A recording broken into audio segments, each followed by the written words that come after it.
નમસ્કાર મિત્રો, ગઈકાલે શહીદ ભગતસિંહના શહાદતના દિવસે આમ આદમી પાર્ટીની યુથ વિંગ દ્વારા અને માનનીય બ્રિજરાજભાઈ સોલંકીની આગેવાનીની અંદર સુરતમાં જે ડ્રગ્સ વારંવાર પકડાય છે અને અત્યારે પણ જે તાજેતરમાં ડ્રગ્સ પકડાયું એમના વિરોધની અંદર એક કાર્યક્રમનું આયોજન હતું. ગુજરાતના યુવાનોને બચાવવા માટેની આમ આદમી પાર્ટીની આ એક પહેલ હતી. આમ આદમી પાર્ટીના યુવા વિંગની એક પહેલ હતી. ત્યારે સરકારે હકીકતમાંથી ગુજરાતમાંથી ડ્રગ્સ માફિયાઓને પકડવા જોઈએ, ડ્રગ્સનું વેચાણ કરતા હોય એવા લોકોને પકડવા જોઈએ, પરંતુ એ લોકોને પકડવાની જગ્યાએ ગુજરાત પોલીસે માનનીય બ્રિજરાજભાઈ સોલંકી અને અન્ય 36 જેટલા આમ આદમી પાર્ટીના યુવાનોની અટક 36 કલાક પહેલા કરી લીધી છે.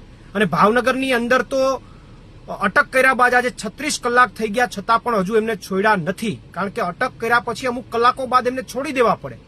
અટકના લાંબા સમય સુધી એમને અટકમાં ન રાખી શકાય. છતાં પણ 36 કલાક થઈ ગયા હોવા છતાં પણ ભાવનગરની અંદર માનનીય બ્રિજરાજભાઈ અને અન્ય યુવાનોને હજુ છોડવામાં નથી આવ્યા. ત્યારે ગુજરાતના આ સરકાર જે છે એમની નીતિ ચોખ્ખી થઈ જાય છે કે એને ડ્રગ માફિયાઓને પકડવામાં રસ નથી, પણ ડ્રગની વિરુદ્ધમાં કોઈ બોલે તો એમને પકડવામાં રસ છે. દારૂ વેચતા હોય એને પકડવામાં રસ નથી, પરંતુ દારૂબંધીની વિરુદ્ધમાં કોઈ બોલે તો એમની ઉપર એફઆઈઆર થાય છે આ ગુજરાતની અંદર. ત્યારે માનનીય બ્રિજરાજભાઈ અને અન્ય અમારા આમ આદમી પાર્ટીના નેતાઓને તાત્કાલિક ધોરણે જે અટક કરવામાં આવી છે એમાંથી મુક્ત કરવામાં આવે એવી અમારી માગણી છે. અન્યથા આવનારા દિવસોની અંદર એ મુદ્દાને લઈને પણ ઉગ્ર આંદોલન કરવામાં આવશે. પ્રવીણ રામ, પ્રદેશ ફ્રન્ટલ અધ્યક્ષ, આમ આદમી પાર્ટી.